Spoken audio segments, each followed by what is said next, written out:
मेरा नाम आयुषी है। मेरी शादी की रात थी। मैं दुल्हन बनी बैठी हुई थी। मैं बहुत ज़्यादा खूबसूरत हूँ और शादी के लाल जोड़े में और ज़्यादा खूबसूरत लग रही थी। मैं इतनी ज़्यादा खूबसूरत लग रही थी कि शादी में जो भी आ रहा था सब मेरी तारीफ़ कर रहे थे, पर मैं बहुत दुखी थी। मैं अपनी शादी को लेकर इतनी ज़्यादा दुखी थी कि सोच रही थी ये क्यों हो रहा है मेरे साथ। शादी वाले दिन हर लड़की बहुत खुश होती है, पर मैं अपनी सुहागरात के दिन बहुत उदास थी। मेरी शादी मेरे देवर से हो रही थी। मेरा देवर मुझे भाभी कहता था और अब मेरी उससे शादी हो रही थी। जो देवर मेरा दोस्त था आज वह मेरा पति बन चुका था और मैं अपनी सुहाग सेज पर बैठी सोच रही थी, हे ऊपर वाले, मैं अरुण का सामना कैसे करूंगी। तभी अचानक दरवाजे पर दस्तक हुई। दरवाजे पर और कोई नहीं बल्कि मेरा देवर अरुण ही था, जो अब मेरा पति बन चुका था। अरुण कमरे में आया। अरुण को कमरे में आता देख मुझे ऐसा लग रहा था जैसे हम पहली बार मिल रहे हैं। अरुण अब मेरा देवर नहीं मेरा पति बन चुका था। अरुण आकर मेरे पास बैठ गया। अरुण को अपने पास बैठे देख मुझे पूरे बदन में करंट लग रहा था। अरुण मेरे पास बैठ गया और बोला, आयुषी। अरुण अभी तक मुझे भाभी कहता था और आज अरुण के मुंह से अपना नाम सुनकर बहुत अजीब लग रहा था। मुझे अरुण को देखकर घिन आ रही थी। मैंने बाथरूम का बहाना बनाया और मैं बाथरूम जाने लगी, पर अरुण ने मुझे रोकते हुए कहा, आयुषी, मुझे तुमसे कुछ बात करनी है। पर मैंने गुस्से में अरुण से कहा, नहीं अरुण, मुझे तुमसे कोई बात नहीं करनी। और मैंने अरुण से कहा, अरुण, अभी के अभी तुम मेरे कमरे से निकल जाओ। अरुण ने कहा, आयुषी, अगर मैं कमरे में चला गया तो मम्मी पापा क्या सोचेंगे। पर मुझे अरुण की बात समझ नहीं आ रही थी। मेरी और अरुण की शादी ज़बरदस्ती कराई गई थी। कुछ देर अरुण मुझे देखता रहा और फिर कमरे से बाहर चला गया। मेरी पहली शादी मेरे पहले पति राम के साथ बहुत धूमधाम से हुई थी। राम और मेरी शादी लव मैरिज हुई थी। राम और मैं एक कॉलेज में पढ़ते थे। वहाँ पर हमें प्यार हो गया और फिर हमने लव मैरिज कर ली। राम मुझसे बहुत प्यार करते और मेरे पर बहुत ज़्यादा जान छिड़कते और मैं भी राम से बहुत ज़्यादा प्यार करती थी। जब शादी कर कर मैं अपने ससुराल आई तो मेरे साथ मेरे देवर, मेरे पति और सास ससुर रहते थे। शादी के बाद मैं अपने सास ससुर की बहुत सेवा करती और वह भी मुझसे प्यार करते थे। और मेरे देवर अरुण तो मेरे लाडले थे, क्योंकि मेरा मायके में कोई भाई नहीं था। इसलिए शादी में मैं अपने देवर को ही अपना भाई मानती थी और उसे अपनी हर बात शेयर करती थी। अरुण भी मुझसे अपने कॉलेज से आकर अपने कॉलेज की बातें बताता था। अरुण मेरा देवर तो था ही, पर मेरे देवर होने के साथ साथ मेरा बहुत अच्छा दोस्त था। हम दोनों हमेशा बहुत मजाक करते। मैं हमेशा अरुण से कहती, अरुण, तुम्हारी शादी तो मैं अपने मायके से करवाऊंगी। इस बात पर अरुण मुझसे कहता, भाभी, आप मेरी भाभी होने के साथ साथ इस घर की बड़ी बहू हो। आप जिस लड़की को मेरे लिए चुन लोगी मैं उसी लड़की से शादी करूंगा। हमारा पूरा परिवार बहुत खुश था। एक दिन मैं किचन में काम कर रही थी। अरुण अपने कमरे में पढ़ाई कर रहा था और मेरे पति राम किसी काम के सिलसिले में बाहर गए हुए थे। किचन में काम करते करते मुझे चक्कर आया और मैं एकदम से बेहोश हो गई। किचन में कुछ गिरने की आवाज़ सुनकर फौरन अरुण दौड़ते हुए किचन में आए। अरुण ने कुछ पानी की बूंदें मेरे ऊपर मारी और मैं थोड़ी होश में आई। अरुण ने मुझे उठाने की कोशिश की, पर मुझे चक्कर आ रहे थे कि मुझसे उठा नहीं जा रहा था। तभी अरुण ने मेरे सास ससुर को बुलाया और अरुण ने जल्दी से राम को फ़ोन करके किया। राम जी मेरी बेहोशी की खबर सुनकर जल्दी से आए और मुझे हॉस्पिटल ले जाया गया। हॉस्पिटल ले जाने के बाद पता चला कि मैं प्रेग्नेंट हूँ। सब बहुत ज़्यादा खुश थे और राम की तो खुशी का कोई ठिकाना ही नहीं था। अरुण भी चाचा बनने की खुशी मना रहे थे। जब मैं हॉस्पिटल से घर आई तो मेरी सासू माँ ने मुझे बताया कि हमारे घर में बहू का पहला बच्चा अपने मायके में होता है। मैंने माँ से कहा, ठीक है, मैं अपने पापा से यह बात कहलवा दूंगी। पापा मुझे जल्दी ही बुला लेंगे। जब मेरा 9वां महीना ख़त्म होने वाला था तो मैं अपने मायके चली गई। मायके में अपने माँ बाप की मैं सिर्फ एकलौती बेटी थी। मैं अपने मम्मी पापा की बहुत लाडली थी। मेरी प्रेगनेंसी में मेरी मम्मी मेरा बहुत ज़्यादा ख्याल रखती थी। मेरे पति राम और मेरे देवर अरुण कभी भी मुझसे मिलने आ जाया करते थे। एक दिन मुझसे मिलने अरुण आए हुए थे और उसी वक्त मेरी पड़ोस की सहेली कुसुम भी मुझसे मिलने आई हुई थी। कुसुम बहुत अच्छी लड़की थी। मेरे अरुण को पहले भी तस्वीरें दिखाई थी और मजाक मजाक में अरुण को मैं तस्वीर दिखाकर छेड़ती थी। अरुण कुसुम को देखते ही पहचान गया और मन ही मन मुस्कुराने लगा। कुसुम बहुत सुंदर थी। अरुण और कुसुम धीरे धीरे आपस में प्यार करने लगे। मैंने कुसुम का भी अरुण से परिचय करा दिया था। कुछ देर बाद दोनों अपने अपने घर चले गए। अरुण और कुसुम एक दूसरे से बहुत प्यार करने लगे थे। कुसुम जब भी मुझसे मिलने आती तो अरुण के बारे में ज़रूर पूछती। एक दिन अरुण ने बातों ही बातों में कहा, भाभी आप कहती थी ना मेरी शादी अपने मायके से करवाएंगी, तो मुझे आपकी सहेली कुसुम बहुत पसंद है, मेरी शादी कुसुम से करवा दीजिए। मैंने अरुण से कहा, अभी बच्चा तो होने दो, फिर बात करेंगे। कुछ दिन बाद मेरी डिलीवरी की डेट आ गई और मुझे एक प्यारा सा बेटा पैदा हुआ। बेटा होने के बाद जब मैं अपने ससुराल आई तो मेरा बहुत अच्छे से स्वागत किया गया। बेटा होने के बाद मेरे पति राम बहुत ज़्यादा खुश थे और अरुण तो अपने भतीजे से इतना ज़्यादा प्यार करता था कि उसका सारा वक्त मेरे बेटे के साथ ही गुजरता। राम अक्सर ऑफिस पर से देर से आते। जब तक मेरा बेटा सो जाता ज़्यादातर मेरे बेटे का टाइम अरुण के साथ ही गुजरता। एक दिन अरुण मेरे कमरे में आया और अरुण ने मुझसे कहा, भाभी आप कुछ भूल रहे हैं। तभी मेरे पति आ गए और उन्होंने मुझसे कहा उन्हें किसी काम के लिए बैंकॉक जाना है। मुझे अपने पति का बैंकॉक जाना अच्छा नहीं लगा, पर काम था तो जाना भी ज़रूरी था।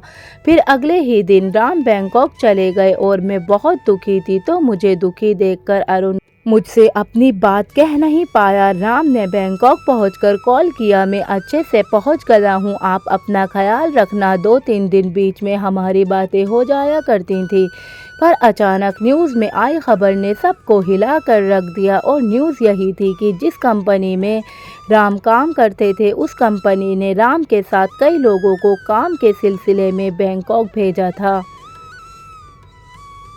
पर बैंकॉक जाने के कुछ दिन बाद वहां के कंपनी में गैस के रिसाव से बहुत बुरी तरह आग लग गई और वह सारे लोग मर गए, जिनमें राम भी थे। यह न्यूज़ सुनने के बाद तो पूरे घर में कोहराम मच गया था। सब बहुत बुरी तरीके से रो रहे थे। मैं तो मानो जैसे सुन पड़ गई थी। मेरा शरीर एक मूर्ति जैसा बन गया था, जैसे मेरे शरीर में जान ही नहीं है। मैं मानने को तैयार ही नहीं थी कि राम अब इस दुनिया में नहीं हैं। घर में चिल्लाने की आवाज़ सुनकर आस पड़ोस के लोग भी इकट्ठा हो गए थे। मुझे यूँ बिल्कुल शांत देखकर लोगों को यह लगने लगा कि कहीं मैं पागल ना हो जाऊं। कुछ औरतें मिलकर मुझे ये एहसास कराने लगीं कि तुम्हारे पति राम अब इस दुनिया में नहीं हैं, और वह लोग मुझे रुलाने की बहुत कोशिश करने लगीं, पर मैं पत्थर की पत्थर ही बनी रही। मुझे यकीन ही नहीं हो रहा था कि मेरे पति राम अब इस दुनिया में नहीं रहे। तभी मेरे पास अरुण आया और मुझे झकझोर कर कहने लगा, भाभी आपको यकीन करना पड़ेगा, भाई अब इस दुनिया में नहीं रहे। अरुण ने मुझे यकीन दिलाया तो मैं बहुत बुरी तरह रोने लगी और चीखने चिल्लाने लगी। मेरा तो सब कुछ उजड़ गया था। मेरी जीने की इच्छा बिल्कुल ख़त्म हो गई थी। मेरे रोते रोते बोला, मुझे अब नहीं जीना। लोगों ने मुझसे कहा, नहीं बेटा अब तुम्हारा बेटा है, तुम्हें उसके लिए जीना है। फिर कुछ दिन बाद राम का अंतिम संस्कार हो गया। उसके बाद मेरे मम्मी पापा मुझे लेने आ गए, लेकिन मेरे ससुराल वालों ने मुझे जाने नहीं दिया। पापा ने कहा, यहाँ रहकर आयुषी क्या करेगी, आयुषी को हमारे साथ भेज दीजिए। पर मेरी ससुराल वालों ने कहा, नहीं आयुषी हमारी बेटी की तरह है, यहीं रहेगी। पापा ने मेरे ससुर से कहा, नहीं आयुषी को हमारे साथ भेज दीजिए, अभी उसकी उम्र ही क्या है, हम उसकी दूसरी शादी करवा देंगे। दूसरी शादी का नाम सुनते ही मेरे सास ससुर को गुस्सा आ गया। पापा से मेरे ससुर ने कहा, आप तो अपनी बेटी की दूसरी शादी करा देंगे, पर हमारे पोते का क्या होगा? क्या वह भी किसी दूसरे घर में जाएगा? यह सब बातें एक कोने में खड़ी सुन रही थी और सोच रही थी, क्या किसी ने मुझसे पूछना चाहा मैं शादी करना भी चाहती हूँ या नहीं? मैं तो राम के सिवा अपने पति के रूप में किसी और को स्वीकार भी नहीं सकती थी। मैं यह बातें सोच रही थी, तभी मेरे सास ससुर ने मेरे मम्मी पापा से कहा, हमें भी आयुषी की बहुत ज़्यादा फिक्र है। हमने आयुषी के बारे में पहले ही सोच लिया है। हम आयुषी की शादी अपने बेटे अरुण के साथ करवाएंगे। सभी मेरी ज़िंदगी का फैसला खुद ही कर रहे थे। किसी ने मुझसे एक बार भी नहीं पूछा। मेरी अरुण से शादी सुनकर मेरे मम्मी पापा को भी कोई एतराज़ नहीं था। उन्होंने कहा, ठीक है, हमें तो अपनी बेटी के लिए एक सहारा ढूंढना था। आप लोगों ने हमसे पहले आयुषी के बारे में सोचा। हमें यह देखकर बहुत खुशी हुई। मैं सारी बातें सुन ही रही थी। मैं सामने आई गुस्से से बोली, मुझे नहीं करनी दूसरी शादी। मेरे मम्मी पापा ने मुझे समझाया, बेटा ज़िंदगी बहुत लंबी है, ऐसे मना मत करो। ज़िंदगी तुम्हें दोबारा मौका दे रही है शादी करने का। पति के मर जाने के बाद हर किसी की किस्मत में नहीं होती दूसरी शादी। अगर किसी लड़की की शादी होती भी है तो किसी कुंवारे लड़के के साथ नहीं। तुम्हें तो अपने सास ससुर का आभारी होना चाहिए कि वे तुम्हारे बारे में इतना सोच रहे हैं। पर मैं अपनी जिद पर अड़ी रही। तभी मेरे ससुर मेरे सामने हाथ जोड़कर कहने लगे, बहू, हम पोते के बिना बिल्कुल नहीं रह सकते। ये हमारे राम की आखिरी निशानी है। आज नहीं तो कल तुम किसी भी कारणवश से अगर किसी और से शादी कर लोगी तो मेरा पोता मुझसे छिन जाएगा। इसलिए बेटा, मैं तेरे आगे हाथ जोड़ता हूँ, तू अरुण से शादी करने के लिए तैयार हो जा। मेरी दूसरी शादी करने की बिल्कुल इच्छा ना थी, पर सबके दबाव डालने से मैं अरुण से शादी करने के लिए तैयार हो गई। मेरे सास ससुर ने अरुण से पहले ही शादी के बारे में बात कर ली थी। शायद अरुण मुझसे शादी करने के लिए तैयार था, बस उसे मेरी राय जाननी थी। कुछ दिन बाद अरुण और मेरी शादी हो गई। शादी के बाद अरुण मुझसे कोई ना कोई बात करने की वजह तलाश करता, पर मैं अरुण को हमेशा इग्नोर कर देती, क्योंकि मैं अभी भी अरुण को अपना पति मानती नहीं थी। एक रात जब मैं अपने बेटे के पास सोने जा रही थी, अरुण ने मुझसे कहा कि तुम्हारे और मेरी शादी बस एक समझौता है। अरुण ने मुझसे कहा कि मेरे बारे में अपनी राय बिल्कुल भी गलत नहीं बनाओ। जिस तरीके से तुम्हें शादी करने के लिए तैयार किया गया, उसी तरीके से मम्मी पापा ने मुझे भी शादी के लिए फोर्स किया। और वैसे भी तुम हमारे घर की इज्जत हो। हम तुम्हें किसी और के हाथों नहीं सौंप सकते। और तुम्हारे मम्मी पापा शादी की जिद पकड़े हुए थे। और अरुण ने कहा, आप जानती हैं कि आपके बेटे के बिना तो हमारा पूरा परिवार बुरी तरह बिखर जाता। अरुण के मुंह से ये सारी बातें सुनकर मुझे अरुण पे तरस आने लगा। मेरे अरुण से कहा, अरुण, मेरी शादी तुमसे हुई ज़रूर है, पर मैं अभी तक तुम्हें अपने पति के रूप में एक्सेप्ट नहीं कर पा रही हूँ। मुझे कुछ वक्त चाहिए। अचानक अरुण के मुंह से निकल गया, ठीक है भाभी, मुझे आपसे कोई शिकायत नहीं है। मैंने हंसकर कहा, भाभी नहीं आयुषी। शायद उस दिन अरुण ने गहरी सांस ली थी। ऐसे ही वक्त गुजरता गया। हमारी शादी को 8 से 10 महीने बीत गए, लेकिन अरुण कभी मुझसे कोई शिकायत नहीं करता। मेरा भी उसके प्रति कोई फर्ज था। आखिर में उसकी पत्नी बन चुकी थी। मैं इसी आनन फानन में थी। यही सोच रही थी कि कैसे अरुण को अपने पति के रूप में एक्सेप्ट करूं। एक दिन मैं सबको खाना परोस रही थी। अचानक दरवाजे पर दस्तक हुई।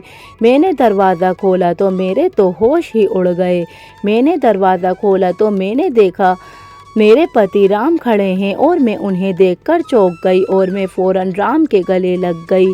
मैंने रोते हुए राम से कहा, आप कहाँ चले गए थे? आपके बिना मेरी ज़िंदगी अधूरी थी। राम ने बताया, जब कंपनी में आग लगी थी तो हम 2 लोगों की किसी तरीके से जान बच गई।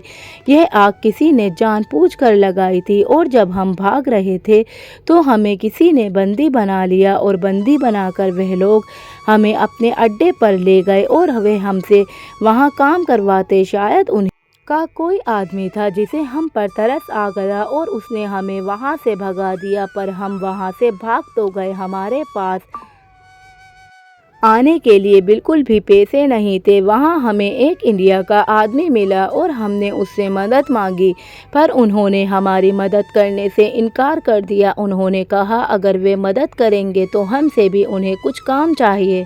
हम उनका काम करने के लिए राज़ी हो गए। हमने वहाँ रहकर कुछ दिन उनका काम किया।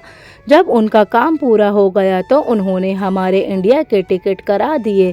मैं राम के मुंह से ये सब बातें सुनकर बहुत खुश हुई। चाहे कैसे भी उनकी जान बची, लेकिन बच तो गई, पर हमारे अंदर एक बात खटक रही थी। मेरे सास ससुर भी राम को देखकर बहुत ज़्यादा खुश थे, पर उनके अंदर भी एक बात खटक रही थी। किस्मत भी हमारे साथ पता नहीं क्या खेल खेल रही थी। अभी इसी सोच विचार में थे कि राम को सच्चाई कैसे बताई जाए। मैंने राम को खाना परोसा और कुछ देर बाद राम खाना खाकर कमरे में चले गए। मैं जल्दी से अपने सास ससुर के कमरे में चली गई। वहाँ पर अरुण भी मौजूद था। हम धीरे धीरे इस पर बात करने लगे कि कैसे हम राम को यह बात बताएंगे, और फिर हम सोच रहे थे अगर यह बात छुपा भी लें तो मोहल्ले वालों से यह बात नहीं छुप सकती। हम यह सब बातें कर ही रहे थे, अचानक वहाँ राम आ गए। राम को देखते ही सबके चेहरे की रंगत उड़ गई। राम ने हमसे पूछा क्या बात है, सभी बहुत परेशान लग रहे हैं। अरुण ने कहा भैया कोई बात नहीं है, आप आइए यहाँ बैठिए। अरुण ने हिम्मत जुटाकर राम को सारी सच्चाई बता दी। राम की सब बातें सुनकर सोच में पड़ गए, पर उन्होंने कहा होनी को कौन टाल सकता है, जो हुआ वे हुआ। पर अब मैं चुप रहने वाली नहीं थी, क्योंकि मुझे अपना परिवार बचाना था। मैंने राम से कहा राम मेरी और अरुण की शादी हुई ज़रूर है, पर आज तक हम दोनों ने एक दूसरे को छुआ तक नहीं है। इस बात पर अरुण ने कहा भैया भाभी सही कह रहे हैं। यह बात सुनकर मेरे सास ससुर एक दूसरे का मुंह देखने लगे। यह सब कहने के बाद मैं रोती हुई अपने कमरे में आ गई। कुछ देर बाद राम मेरे पास आए और मुझसे कहने लगे कि आयुषी इसमें तुम्हारा कोई कसूर नहीं है, तुम चुप हो जाओ। कसूर बस हमारी किस्मत का है, रोने धोने से अच्छा है इस रिश्ते को एक सही नाम दिया जाए, अरुण की दूसरी शादी करा दी जाए।